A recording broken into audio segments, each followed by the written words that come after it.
ses décisions à lui, concernant ses dettes. Comme on doit se régler avec des dettes, avec son fils, tu dois me régler ça, dans sa vie privée. Qui fera la prière sur moi, la prière du mort. Donc, ça c'est... La deuxième, c'était chez les musulmans. Sa décision a été prise de nommer un conseil de 6 personnes, 6 compagnons. Ce conseil de 6 compagnons, il y avait Uthman, Ali, Abdurrahman ibn Auf,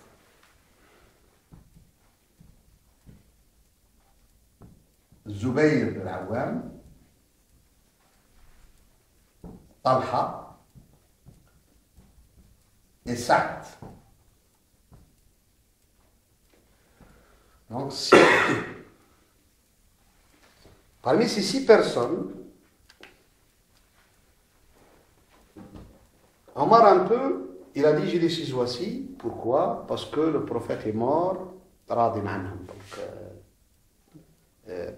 Donc, content d'eux. C'est pour ça on les appelle les 10. Parmi les 10, il a fait sortir son cousin, Saïd. Il ne l'a pas nommé.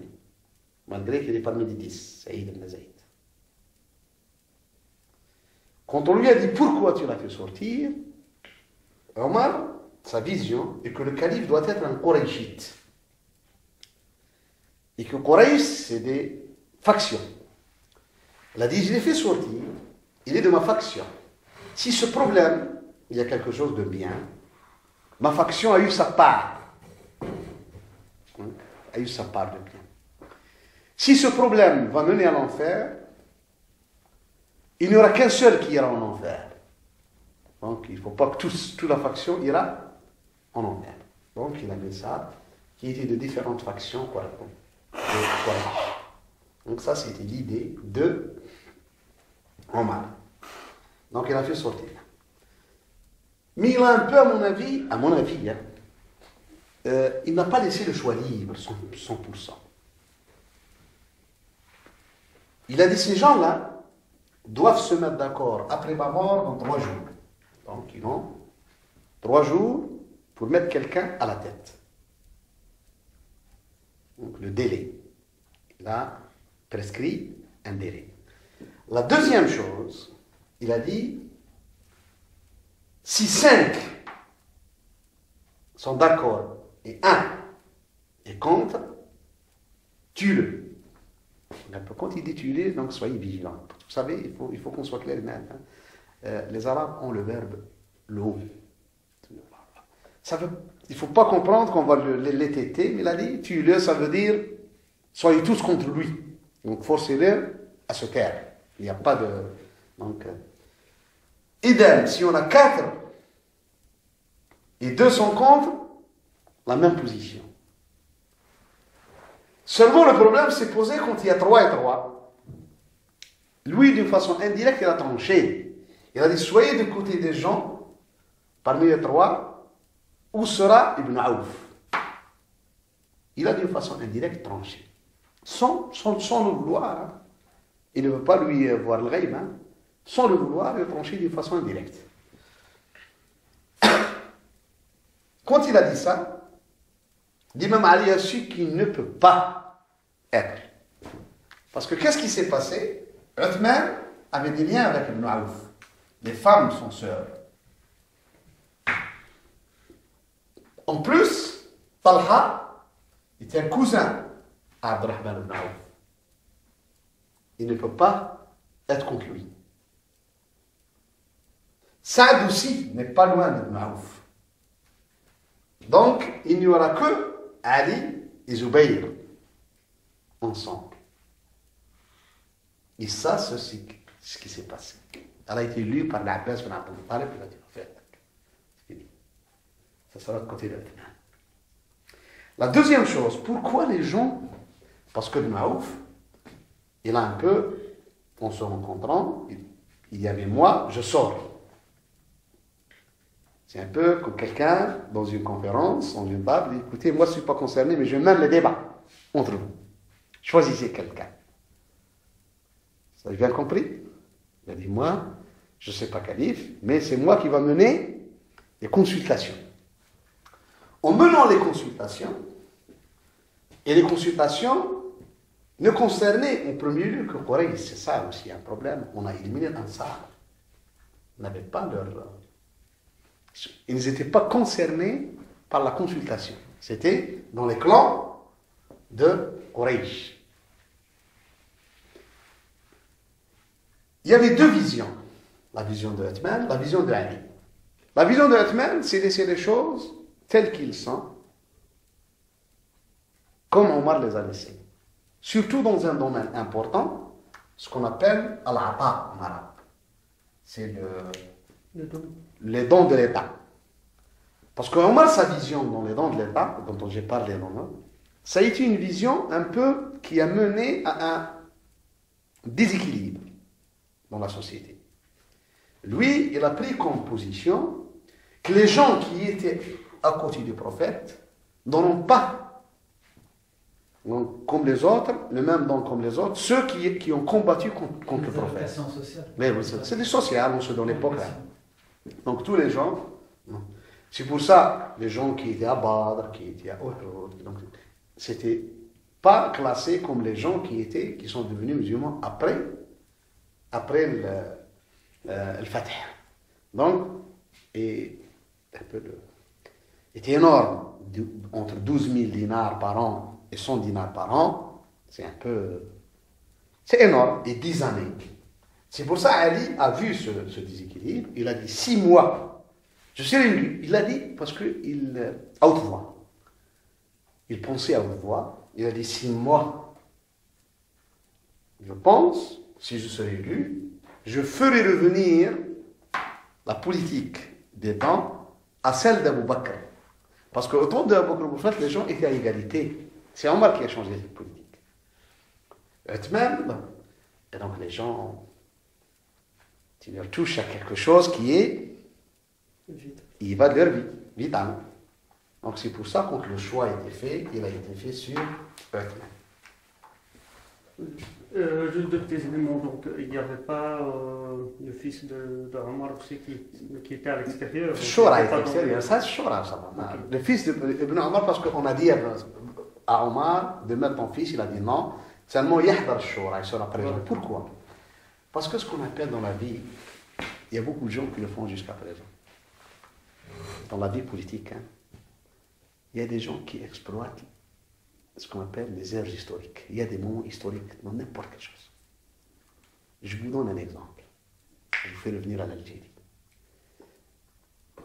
Il y a eu 22 personnes qui ont fait une réunion au mois de septembre 1954 et qui ont décidé de déclencher cette révolution. Parmi ces 22, il y avait des chefs, mais il y avait d'autres comités. Peut-être il a servi le thé dans cette réunion. Si vous prenez un certain Habbashi, peut-être il a servi le thé. Mais son nom est paru dans le procès verbal de la réunion. Effectivement, 2 mois après, la révolution a fait son cours, et puis l'indépendance. Quand on a commencé, qui était à l'origine? Les 22. Parmi ces 22, on note tel Ben Balla, blablabla, et on note juste la personne qui a. Donc, il a été au rendez-vous dans une réunion historique. Donc, ça se fait. Donc, cette réunion est historique. Vous parlez, toi, de Ibn Omar. Et Amr ibn al-As et Mughira ibn Shu'ba aussi qui sont venus pour essayer d'être prêts, pour entrer aussi dans l'histoire. Nous étions avec les membres du... Parce que c'est la première fois où on assiste à une nouvelle chose dans l'islam politique. À l'époque, c'est qu'on instaure une mini-assemblée pour désigner, ou bien un comité ou comme ça d'assemblée pour désigner le calife. Donc, si ton nom paraît dans ça, ça veut dire que tu es une sommité de l'islam. Donc, c'est un peu ça dans ce contexte-là. Et par rapport donc à ce conseil, est-ce qu'on est-ce qu'on ne pourrait pas dire que c'est un peu un retour, c'est pas péjoratif, hein, donc c'est un retour un peu à la pratique de Darun Nadwa qui était Oui, avant, c'est pas, il n'est pas loin. puisque C'est le seul système politique qui a été connu à la Mecque. Donc, pour se développer, il fallait du temps, il faut côtoyer d'autres et tout ça. Ça, c'est vrai. puisque Ce n'est pas loin. C'est un conseil qurayshite. voilà, un retour à... C'est pour ça qu'Ammar ibn Yasser s'est opposé à Othman. Ils disent, écoute, pourquoi vous avez fait Othman à la place d'Ali? Et bien, Mohammed ben Jubayr, il lui a dit, et Ammar, toi, tu n'es pas un qurayshite, donc tu es un maula de Quraysh. Tu n'as pas le droit de s'opposer à ce genre. Donc, Malik ou les Quraysh, ils étaient amirés anfusiha. C'est pas toi, donc tu ne dois pas parler. Donc. Alors que on est un peu revenu en arrière, Oui, de façon directe, on est revenu en arrière. Mais je ne sais plus comment on traduit Darun Nadwa, donc la maison de la consultation. De la consultation, c'est un nom propre. Oui, non, mais c'est juste- C'est une genre de maison de consultation qui était à la Mecque avant l'islam, dans Darun Nadwa. Donc ça, ce qui s'est passé, un peu d'une façon indirecte. Uthman maintenant, l'avènement de Uthman, j'ai parlé que la première position que Uthman a prise, et que, à mon avis, il devait un peu temporiser, c'est que la personne qui a tué Omar a été tuée par le fils d'Omar. Un jeune fils d'Omar, jeune. Il a été laissé presque libre, ce jeune homme. Il a été tué. Et bien, ça a donné une confrontation entre les compagnons. Quelle sera la position à prendre envers le fils d'Omar? Ici aussi, on est revenu à Quraysh. Ali ibn Abi Talib a dit non, il doit être tué. Parce que celui-là, et ça la position d'Ali était honnête. Dans l'islam, il faut bien savoir, dans la religion musulmane, il ne faut jamais tuer hors cadre de l'État.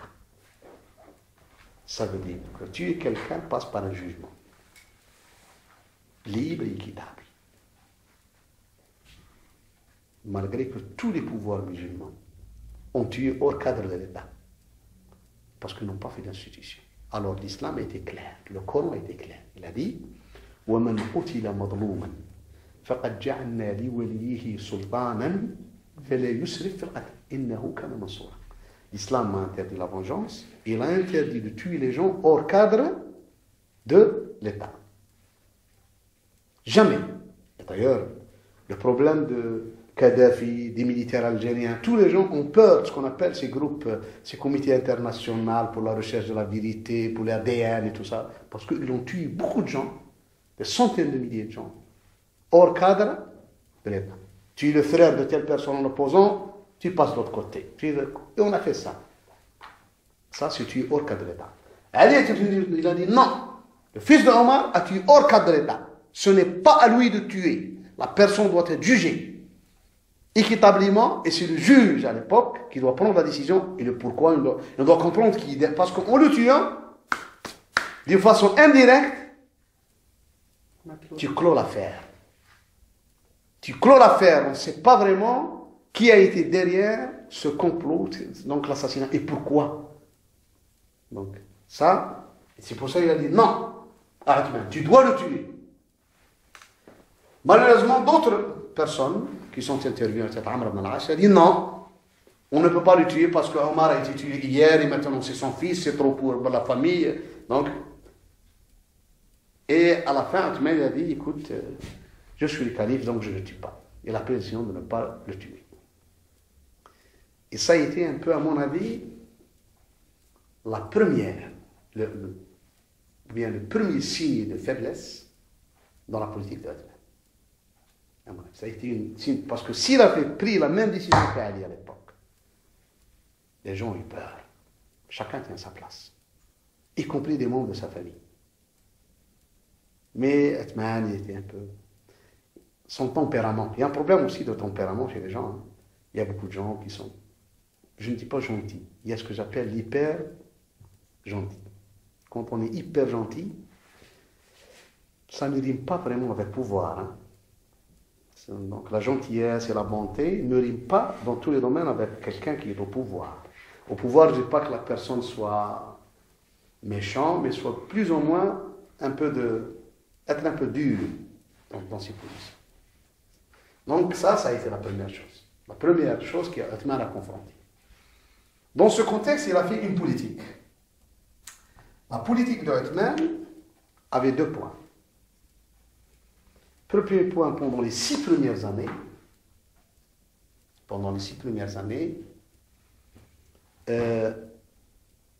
sa politique monétaire a différencié de celle Omar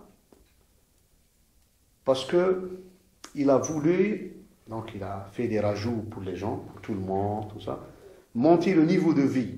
Avec Omar, le niveau de vie était un peu serré. Omar contrôle, il ne veut pas que les gens deviennent trop bourgeois. Donc ça, Omar était contre. C'est pour ça, s'il voit quelqu'un manger la viande tous les jours, donc il va lui dire, écoute, c'est trop. Comme ça. Il a parlé avec Jaber, on le voyant manger, il a dit, écoute, donc Omar, il a été un peu sévère avec les autres compagnons du prophète, donc en essayant de limiter dans les strictes vie qui étaient connues dans l'islam. Par contre, même, il a dit laisser les gens vivre.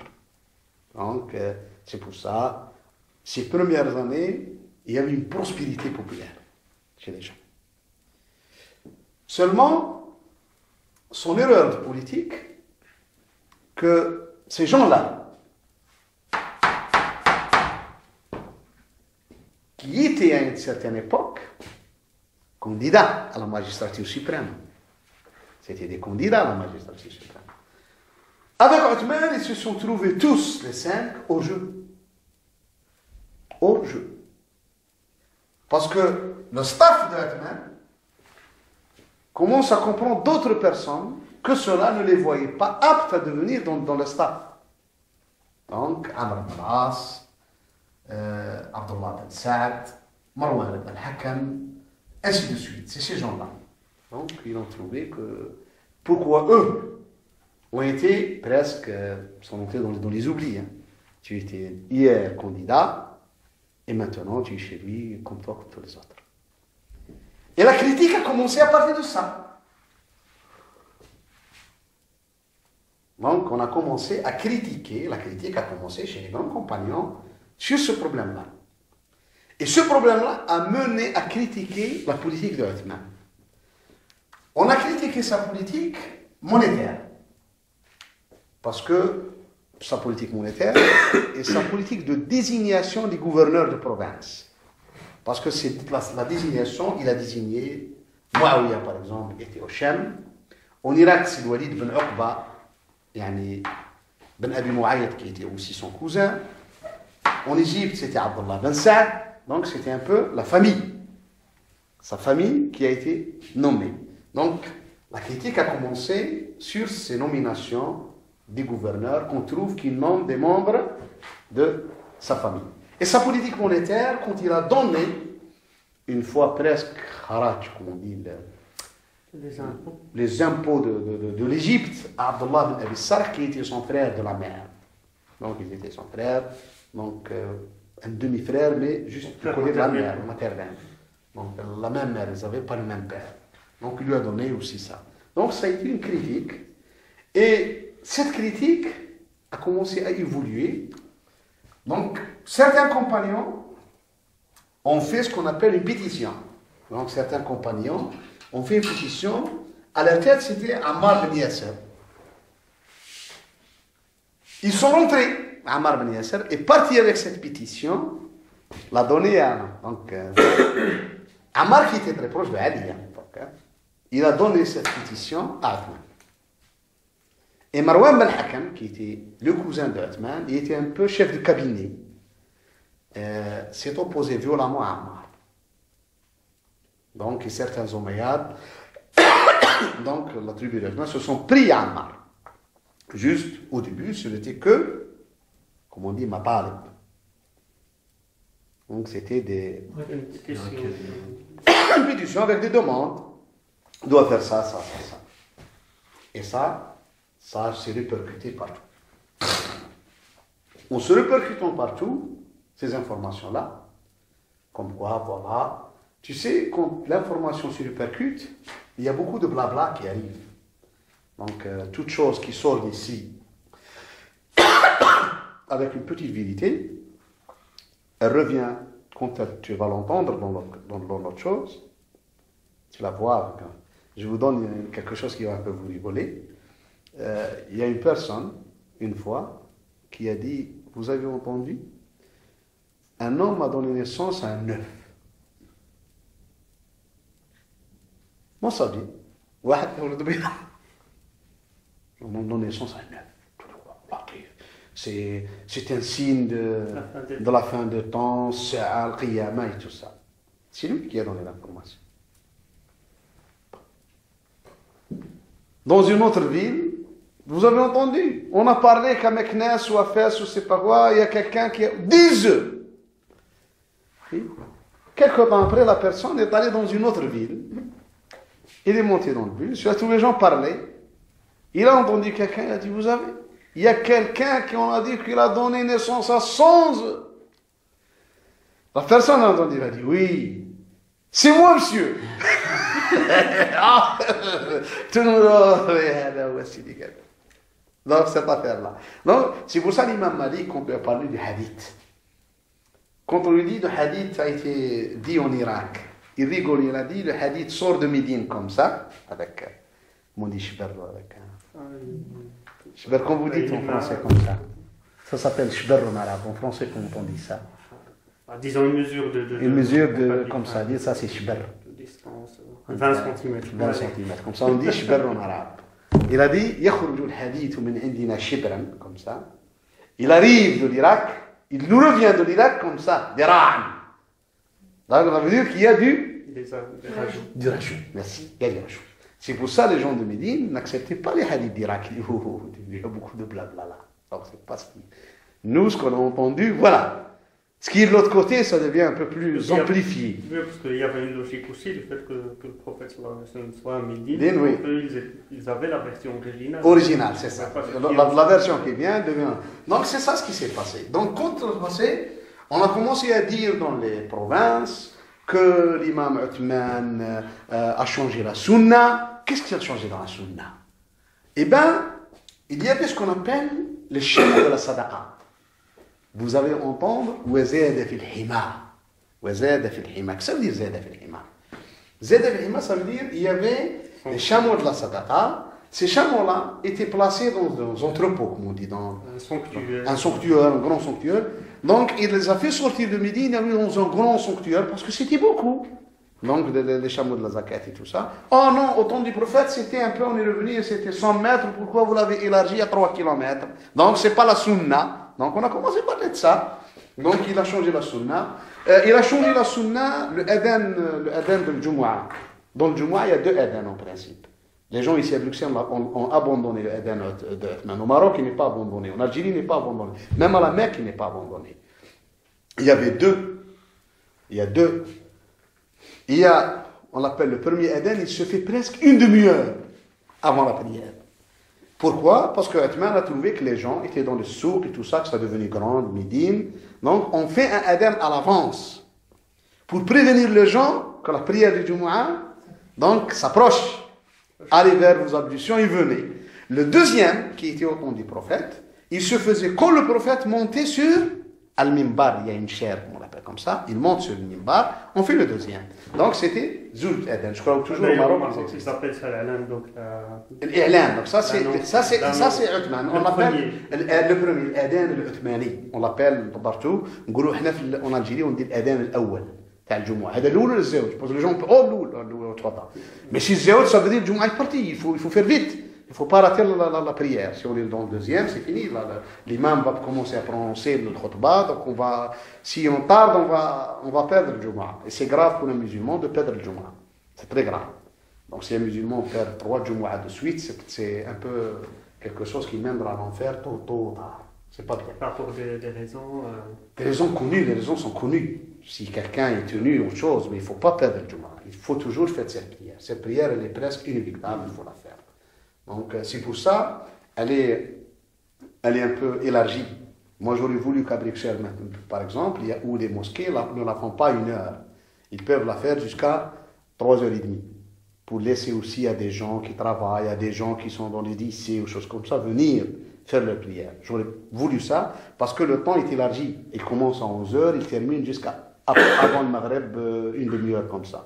On peut mettre par exemple la prière de Jumu'ah, et juste on termine en disant salam alaikum, on fait un nouveau adhan et on fait la prière de l'Asr. Donc pour partir, donc on peut le faire ça sans problème. Donc, ça dans le fiqh, dans les écoles juridiques. Donc on le fiqh, il est fait.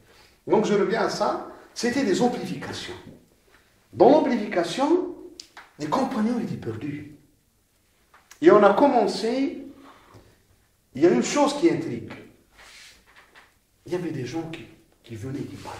Qui sont ces gens-là? Personne ne les a cités. Deuxième point, il y avait des lettres. Et c'est des lettres qui étaient écrites au nom des compagnons. Moi, je suis Talha, j'écris un livre de Talha écrit aux gens de Basora. Un livre de Zubayr écrit aux gens de Koufa. Un livre de l'imam Ali écrit... Des lettres. Des lettres, non. On les appelle kutub. Oui, mais c'est des lettres. Hein, c'est des lettres. Quoi, venez à midi, la chose est devenue grave. C'est un peu de la mobilisation des gens contre eux-mêmes. Alors que ces gens-là, tous étaient unanimes à dire, nous n'avons écrit à personne. Donc, la main qui a écrit tous ces livres, la main qui a déstabilisé l'État, personne jusqu'à présent n'a fait une bonne analyse politique sur cette main. Personne n'a fait une bonne analyse politique. Donc il y avait une main. Cette main, malheureusement, personne n'a écrit. Même parce que ces gens-là, je ne crois pas que c'est des menteurs. S'ils avaient critiqué eux-mêmes, mais ils disent nous n'avons pas écrit de lettres. S'ils avaient écrit de lettres, ils ont dû assumer, ils disent nous avons écrit des lettres. Ils n'ont pas. Donc j'en suis convaincu que c'est des gens honnêtes, ils n'étaient pas des menteurs. Ils étaient prêts à assumer, ils sont connus ils assument leur position politique. Donc ça, c'est un problème. Et c'était des discussions qui ont mené presque 3 ans. Dans ces 3 ans de discussion, il faut le dire une chose que Othman lui-même était dépassé par sa famille. Là, où Ali venait arranger les choses, et Othman, même lui, accepte ce que fait Ali. Quelques jours après, on revient, c'était Marwan ibn al-Hakam. Donc c'était la famille de Othman, qui ne laissait aucune réforme passer. Même jusqu'une fois, Othman et Ali étaient ensemble, ils en parlaient, Marwan est intervenu, Othman lui a dit, écoute, quand je parle avec lui, ne t'interviens pas toi. C'est Othman qui a dit à son cousin, si je parle avec Ali, c'est pas toi de t'intervenir. Donc c'est un peu, ça a été une discussion entre les deux, entre Othman et Ali, et les compagnons, je dis honnêtement, étaient un peu dépassés par les événements. Puis à l'arrivée de Muawiyah, quand il a senti que la situation est devenue grave, et le climat est devenu malsain, il est venu. Il a été clair, il a trouvé que les Sahaba, les grands Sahaba, sont responsables, ils ne sont pas coupables, mais ils sont responsables de la situation. Ça, c'était la vie de Muawiyah. Ils avaient une part de responsabilité parce qu'ils ont fait une opposition qui n'était pas cadrée et qui est sortie de leurs mains. N'était pas cadrée. Quand on fait l'opposition qui n'est pas cadrée, elle sort de ta main. Parce que tu ne cadres pas, c'est comme quelqu'un qui appelle à une manif sans la cadrer. Quand on appelle à une manif sans que j'ai l'encadrement, la manif peut dégénérer à des émeutes. Donc je ne suis pas le coupable, mais j'ai une part de responsabilité. Donc je ne suis pas coupable de la situation, mais j'ai une part. Il y a une différence entre la culpabilité de la personne et la responsabilité. Comme un mufti qui donne une fatwa, par exemple, qui va dégénérer en un crime ou chose comme ça, il est responsable. Ce n'est pas lui le criminel, le coupable, mais il a une part de responsabilité dans le crime, ce qui s'est passé. Donc, pour Muawiyah, il était clair. Il est venu voir Othman, il lui a dit, est-ce que je peux leur parler? Donc, Othman les a appelés, tous. Et la discussion est entamée avec Muawiyah. Muawiyah, il faut le dire, c'est un politicien fin. Il connaît bien la politique. Et à mon avis, des fois, c'est pas ce que j'ai dit à tous les jeunes, Il y a des gens auxquels l'islam aussi on avait besoin, des gens comme Muawiyah. L'islam aussi avait besoin des gens qui ont une vision politique, pas seulement une vision religieuse. Il a dit, vous êtes Baqiyat al-Shura, les derniers de la concertation. Vous êtes les gens du comité, les restes donc, qui étaient connus avec le prophète et tout ça. Mais je vous demande une chose importante, il a raison dans ça, hein, il n'a pas tort. Hein. Prenez un peu votre mal en patience. Le vieux, il ne lui laisse pas longtemps à vivre, il a 83 ans pour Othman. À l'époque, il en avait 80 ans. Donc, 6 jours sont comptés dans la vie. Et vous, vous êtes encore jeune, d'une façon indirecte, à l'imam Ali, tout ça. Et si Othman quittera la vie naturellement, le pouvoir ne sera contre vous. Personne ne va venir vous... donc ça va revenir chez vous, donc cette affaire. Et vous allez venir. Ça a été, il a été compétent, il a bien vu. Hein. Il a dit, donc, essayez d'arrondir les choses. Donc, mettre à la gauche comme ça, al-sheikh. Donc, sheikh, on dit un vieux. Et en train de terminer ses jours. Deuxième point, il a dit, si vous commettez l'irréparable ici, c'est fini. La ville de Médine et tout ça perd toute crédibilité en face des provinces. On ne va pas dire, écoutez, là-bas, c'est des gens pieux, tout ça. C'était un problème de pouvoir. Donc ça, c'est Muawiyah qui l'a dit. Il a dit... Puis il a trop ajouté des choses comme ça, où il a dit qu'il faut aussi que vous mettez dans votre tête qu'il y a un changement de l'assiette. Vous connaissez quand on dit changement de l'assiette? Quand on dit en politique, changement de l'assiette, ça veut dire par exemple, vous avez gagné vos élections en 1990. Et vous représentez en 2015. Il faut bien prendre en considération que l'assiette a changé. Les gens qui ont voté en 1990, il n'y a eu pas qui est mort déjà. Donc on n'est pas à 25 ans. Il y a aussi des nouveaux qui sont venus, qui ne vous connaissent pas, une nouvelle génération. Celui qui avait 2 ans en 90, il a actuellement, en 2015, il aura 25 ans, 27 ans, 28 ans. Donc, il y aura toute une génération. Donc, l'assiette n'est pas la même. Il a dit donc, vous avez connu Muhajiroun ou Ansar, mettez comme ça. La plupart des gens là sont sous terre. Les gens que vous avez connus avec le prophète sallallahu, ils sont sous terre. Les gens, donc, il y a de la deuxième génération qui est venue.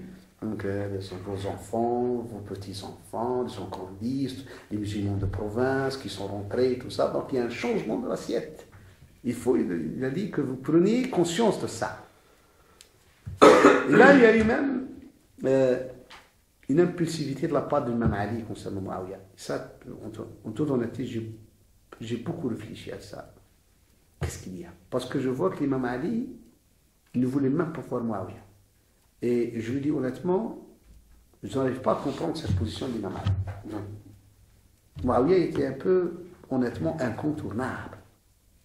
Quelqu'un qui a fait 10 ans de gouvernorat de Syrie et 10 ans de gouvernorat ou 12 ans de gouvernorat aussi de Syrie pendant l'ère de Omar et Othman, ça fait 20 ans, de façon indirecte, il est devenu presque indépendant et un souverain dans sa région. Donc il a eu le temps, la Syrie était très riche, donc par rapport aux autres provinces musulmanes et tout ça, je n'arrive pas à comprendre comment l'imam Ali n'a pas pu faire cette analyse. Et Muawiyah était clair, écoutez, il faut bien savoir une chose. J'ai laissé à Damas 100 000 personnes qui ne connaissent ni Ali, ni son degré de parenté avec le prophète.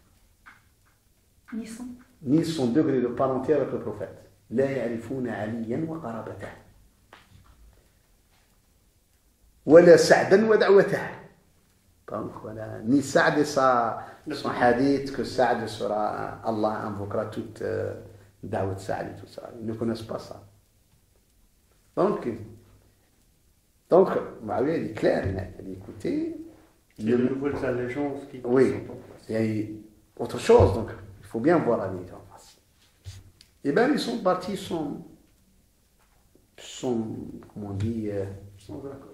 sans aucun accord. Ici, Muawiyah est allé voir Othman.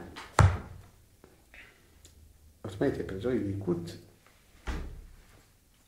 j'ai 3 suggestions à te dire. La première suggestion, il a dit, tue-les. Chose que Othman a refusé. Il a dit, impossible de faire une chose pareille avec les compagnons du prophète. Il a dit, ça va. Deuxième chose, c'est ça, Muawiyah, il a eu de l'imagination politique. Il a dit, il faut leur donner des missions. Il faut les faire travailler. Leur donner leur place. Parce que rester à midi, les gens viennent le voir, écoutez, le Saad est venu, l'autre est parti, ils sont dans leur place dans la société, dans l'échiquier de l'État. Donc il a dit, il faut les nommer. Toi, tu es une émissaire, tu vas venir à faire ça, toi tu vas, puis quand tu reviens, il te donne de donc essaye de les non, les occuper. Comme ça, c'est pas normal qu'ils restent comme ça. Ça, c'est ce que j'ai appelé l'imagination politique. Il a dit non. C'est des compagnons du prophète, ils ont été honnêtes, ils ont été avec le prophète et tout ça, tout ce qu'ils ont fait, ça a été quelque chose de bien. Et maintenant, c'est le temps qui se repose et tout ça. Donc, c'était un peu la piété. Hein. Pardon, mais il parle de qui? d'Ali, des autres, des 5. Hein. À part Ibn Aouf qui est mort, hein, les 4, ils ont resté 4. Ibn Aouf est mort durant cette période. Donc il était déjà mort, donc il n'y avait que les autres, avec les 4 autres. Il dit, essaye de les occuper, de leur donner des postes, donc, avec toi et tout ça, des missions, hein, pour qu'ils s'occupent. Ils ne restent pas comme ça devant les gens. On entend n'importe quoi, et puis les gens rapportent sur eux aussi n'importe quoi. Et ça, c'était l'imagination politique. Par contre, Othman n'a pas eu cette imagination politique. La troisième, il dit, écoute, les choses vont terminer mal. Si tu laisses les choses comme ça, vont terminer mal et on va te tuer. Clair et net. Il a dit, c'est pour ça, va dire aux gens, et le prononcer haut et clair devant tout le monde, si m'arrive quelque chose, Muawiyah, qui est mon cousin, sera wali ad-dam. Donc prendra, on appelle, qu'est-ce que ça veut dire wali ad-dam dans l'islam? Dans l'islam, il y a quelqu'un, si quelqu'un meurt par exemple, la première personne qui doit parler, son père, son frère, c'est sa famille. Donc c'est eux qu'on doit, si on veut faire une dia, si on veut faire avec eux quelque chose, s'ils acceptent, s'ils n'acceptent pas, on ne peut pas parler avec une autre personne, même le qadi. Si quelqu'un par exemple tue quelqu'un, on le présente devant le qadi, on fait venir la famille. Si la famille dit, pas question, la loi sera appliquée de la charia, donc le qisas sera tué, sera tué. Mais si la famille accepte, on finit par dialoguer avec et qu'elle accepte la dia, comment on l'appelle la dia? Le prix du sang. Le prix du sang, donc elle accepte ce prix-là, donc la personne sera libre. Donc ça, c'est des engagements. Il a dit que Muawiyah sera donc celui qui va être Une sorte de représentant. mon représentant si on me tue, tout ça. Donc. Et Muawiyah est parti. 3 mois après, il y a eu la venue de ce qu'on a appelé les insurgés. Il a fait l'annonce? Oui, Othman a fait l'annonce. Il a dit ça, je te le donnerai. Il est venu à la mosquée, devant tous les musulmans. Il a dit, s'il m'arrive quelque chose, Muawiyah qui est wali ad-dam. Mais quelle était la légitimité de Muawiyah dans l'histoire? Muawiyah, il était le gouverneur de Shem et tout ça. C'était aussi c'est le cousin de Othman. Donc il a pris Othman, il a dit, c'est mon cousin, donc c'est lui qui doit prendre ma défense.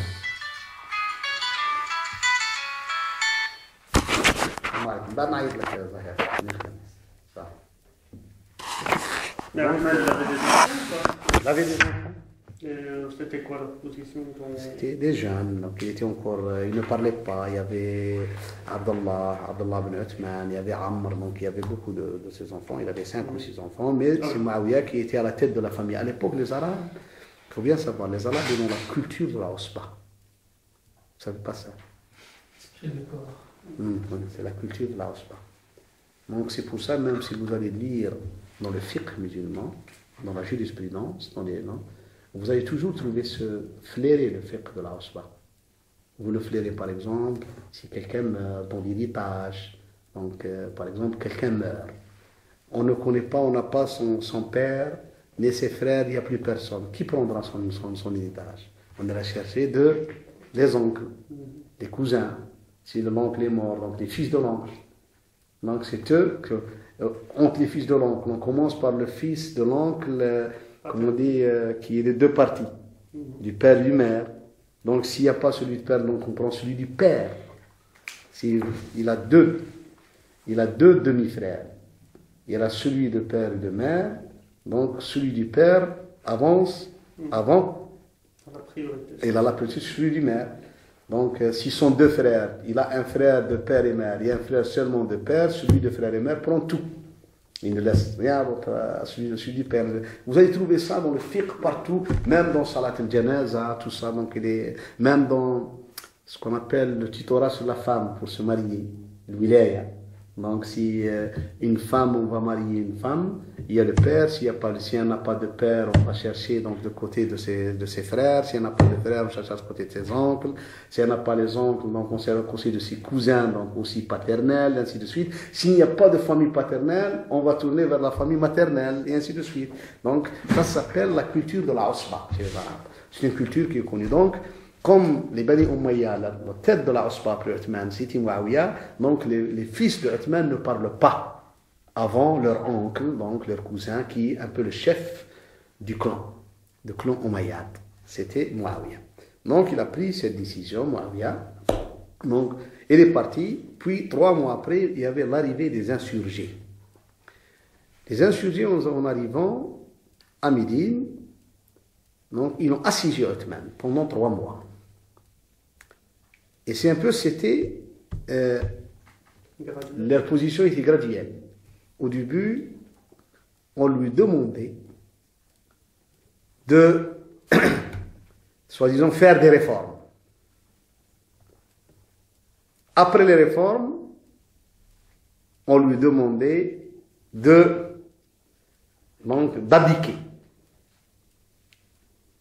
Donc, on lui demandait d'abdiquer.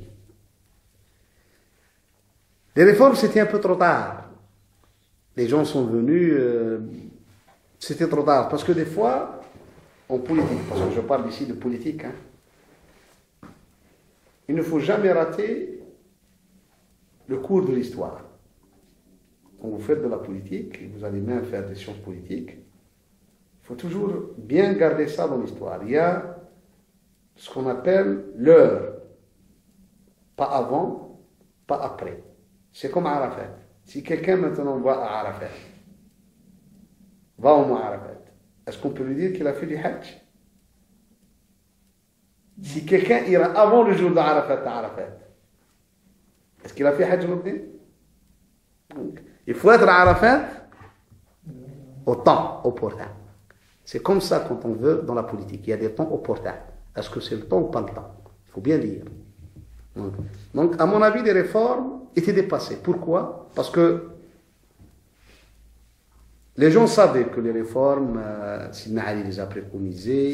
Donc, la famille de Uthman, à leur tête Marwan, ont capoté. Il y a eu des problèmes, même entre Uthman et Ali, concernant ce problème-là. Uthman, Ali a quitté la ville de Médine à Yambo avec son fils Hassan pendant une période. Puis, c'est Uthman qui lui a demandé de revenir à Médine, quand il a vu que les choses ne sont pas stabilisées. Donc, tout ça, c'était un peu connu. Donc, le temps des réformes, un peu, il est révolu. Donc, c'est pour ça, on est passé directement à demander à Uthman d'abdiquer. Et les insurgés, c'était qui? Les insurgés, c'était les musulmans d'Irak et les musulmans d'Égypte. Et pourquoi l'Irak et l'Égypte et pas la Syrie? Parce que la Syrie était contrôlée par Muawiyah par main de fer. Donc, Muawiyah faisait de la bonne politique, ça fait 20 ans. Donc, il était très bien vu par les gens du Sham.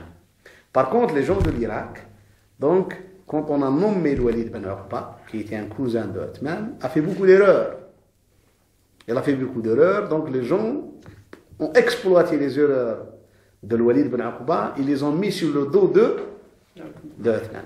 Idem pour Abdullah ibn Abi Sarh, qui est son frère de mère, comme je vous ai expliqué, il a fait aussi beaucoup d'erreurs en Égypte, et toutes ces erreurs-là ont été mises sur le dos du calife. Pourquoi Muawiyah n'est pas intervenu pour protéger ou aider? Parce que Othman a refusé.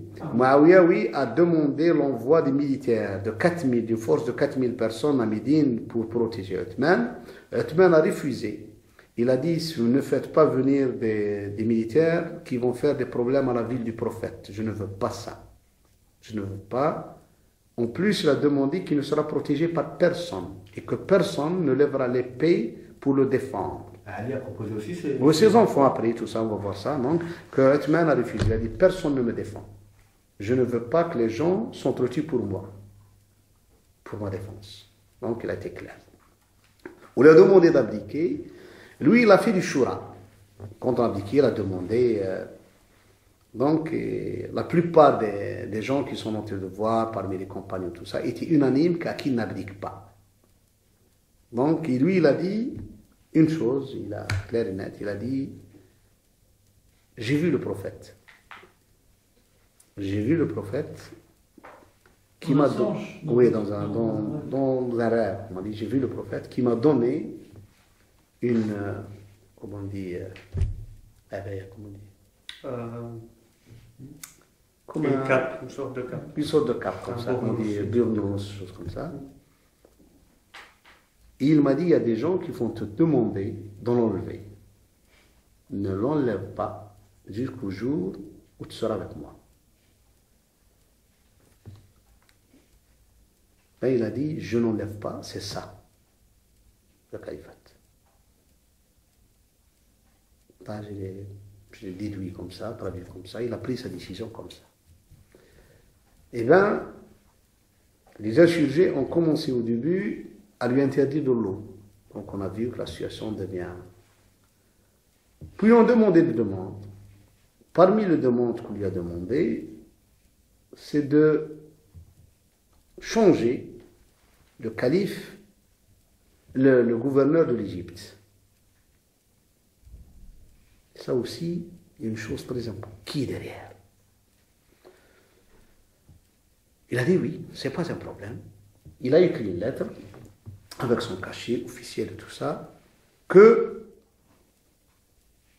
j'ai nommé Mohammed ben Abi Bakr al-Siddiq à la tête de l'Égypte, à la place de Ben Abi Sarh. Donc les Égyptiens sont partis. Parce que c'est eux qui ont demandé Mohammed ben Abi Bakr. Et ils sont partis en Égypte. À quelques kilomètres de Médine, une journée après, ils ont vu quelqu'un qui courait aussi vers l'Égypte avec son cheval. Ils l'ont arrêté.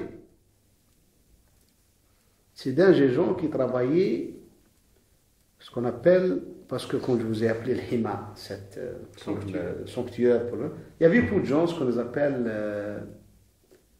Les émissaires? Non, c'est pas Rohat, comme on dit. Les bergers? Les bergers. Les bergers qui travaillaient comme ça. Donc c'était un berger, parmi les gens qui travaillaient correctement, je ne le connais pas, qui était envoyé avec une lettre et la signature de Othman aussi. Le cachet. Avec un cachet et tout. Comme quoi, quand les gens arrivent à Ben Abi Sarh en Égypte, tu dois tous les tuer. C'est un peu une lettre contraire. Ils sont revenus à Médine avec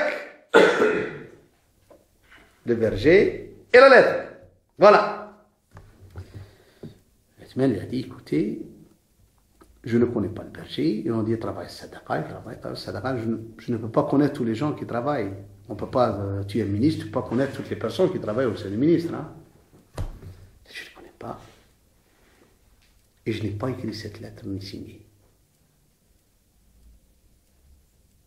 Comme ça. Et je vous jure, Wallahi ma ra'aytuha wa la katabtuha wa la khatamtuha. Leur lettre dit ça, je l'ai écrit. Donc c'est une fausse lettre. Eux lui disent, ils n'ont pas dit tu es en train de mentir. Et je suis sûr que c'est pas lui. Et on lui dit, écoute, tu mens. Ils étaient sûrs que c'est lui. Il lui dit, non, c'est pas toi qui as écrit ça. Marwan, c'est ton chef de cabinet. Tu m'as bien compris? Eux, ils étaient sûrs, c'est pas toi. On n'est pas en train de te mettre en, comment on dit, en cause. Parce qu'il a dit, oui, celle-ci, je l'ai écrit. C'est toi que je donne. Celui-là, Wallahi. Parce que lui, il ne jure pas comme ça. Hein. Il était honnête. Il a dit, Wallahi, ma katabtuha wa la ra'aytuha. C'est pas moi qui l'ai écrit et je n'ai même pas vu ça. Et la personne, je ne le connais pas. Il travaille dans Sadaqa, il travaille. Mais moi, je ne connais pas tous les bergers qui travaillent. Eux, ils étaient sûrs. Seulement, il dit, tu dois nous donner Marwan. C'est lui le responsable. On doit le tuer. Et s'il a dit non, c'est l'État qui tue. Donc on est revenu à l'ancien, à la première, vous savez, ça c'est revenu. Pas de question que vous le tuez hors cadre de l'État. S'il est responsable, il passera devant. Donc l'État se stabilise, il passera devant un juge, et on a ce problème jusqu'à présent, pour être condamné. C'est pas à vous de le condamner. Il a refusé. Il a dit pas de condamnation hors cadre de l'État. Je ne le vous donnerai pas. Et ici, l'État s'est resserré sur la main. Donc, c'était au début, on ne lui donne pas de l'eau. Puis on interdit de sortir, c'est fini. Il ne sortait plus de chez lui, il était assiégé. Pendant presque un mois dans une situation. Puis on a décidé de passer à l'acte, de le tuer. Comme des compagnons ont envoyé leur fils, parmi eux l'imam Ali, être devant la porte, ces gens-là sont rentrés par une autre maison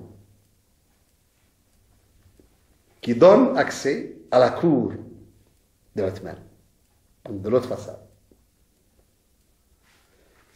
Et c'était Hamran, Al-Ghafiqi, donc c'était un groupe, Al-Ashtar et tout ça, qui étaient les commanditeurs des insurgés.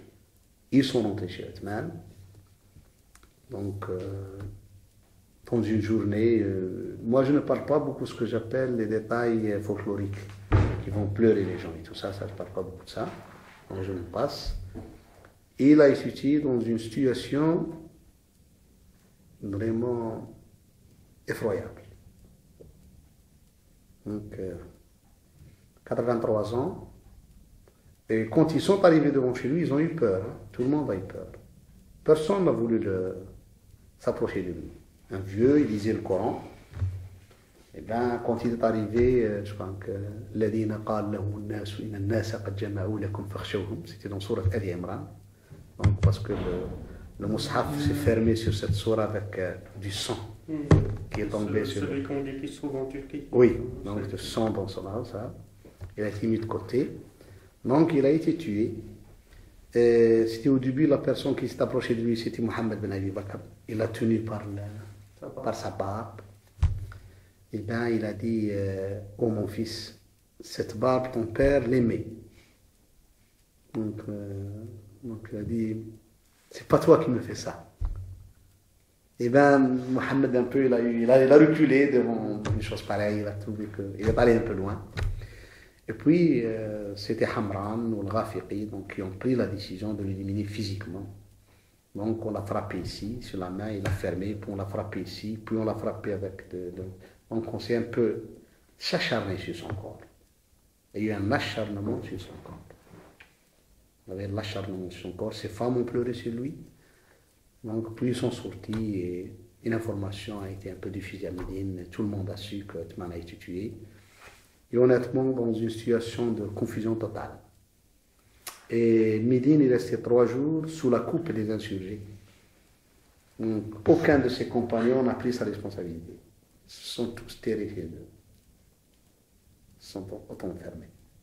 Parce qu'il n'y avait pas de toute façon de structure, c'est ça la question. Donc, non, il n'y a pas de structure en plus, il n'y avait pas de stratégie. Donc c'était dès le début, on n'a pas essayé de suivre l'évolution de cette opposition, ni de la cadrer. Donc c'est pour ça, les insurgés, quand ils trouvaient après 3 jours, ils n'ont pas trouvé celui qui serait dit demain nous allons tuer Ali, Talha, Zubayr, Sa'd, tout le monde. Ils les ont fait peur. Il n'avait pas une garde, je ne sais pas, il n'avait pas de policier. Non, c'est sa décision à lui que personne ne sera tué à cause de lui. Ah oui. Ce n'est que lui qui a été tué. Il a dit personne. Je ne veux pas que quelqu'un me défende ni mon son sur la versée. Mais tu sais, le jour où on a dit on va te tuer, 3 jours avant sa mort, parce qu'on a commencé on va te tuer, il est sorti. Il avait, comme on dit, un peu un balcon. Un balcon. Il a ouvert, il est sorti chez eux. Il leur a dit, vous allez me tuer. Tous les insurgés l'ont entendu. Il a dit, écoutez, si vous allez me tuer, je vous dis une chose. Ça, c'est la ilaha illallah. Ça, moi, je dis, je suis comme ça, pas plus. Je vais la dire en arabe et si vous interprétez en français. Wallah, il a juré. لئن قتلتموني فلن تصلوا وراء إمام واحد من بعدي أبدا. Il a dit, si vous allez me tuer, vous n'allez plus faire la prière devant un imam, donc vous ne serez plus unis. Je veux dire, si on est fiers. C'est fini, vous n'avez plus de direction de vie. فوالله لئن قتلتموني فلن تتحابوا من بعدي جميعا أبدا. Si vous avez dit, oui, il y aura un désamour. Oui, là, c'est fini. Donc ça sera les craintes, les problèmes. Personne ne fera confiance à une autre personne.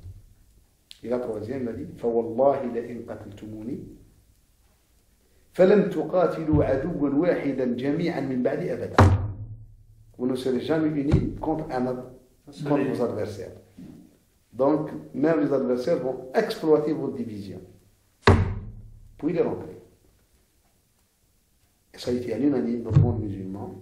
Après même 2-3 siècles, ils en disent que sa da'wa a été sûre. Que la personne a fait une da'wa sûre. Même les compagnons, quand ils ont eu l'idée, sont venus. Regardez, Ali lui-même a pleuré. Il a dit, il a été tué bidouni hujja. Sans peur. قتل أمير المؤمنين مظلوما. Injustement, il a été tué. Donc, ça, ce qui s'est passé. À mon avis, ça a été une tragédie. Mais, je la prends telle qu'elle est. Et c'était pour moi la fin d'une époque et le début d'une époque. C'était la fin de la période pré-prophétique.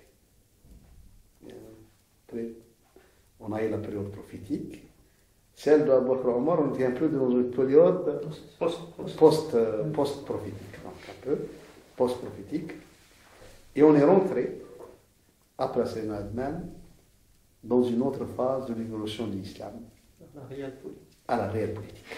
Merci, de réelle politique. Donc, l'imam Ali, ce n'était que la période de transition. Il va dater aux réelles politiques. Voilà. Et merci au shukran. Est-ce qu'on peut conseiller pour les personnes francophones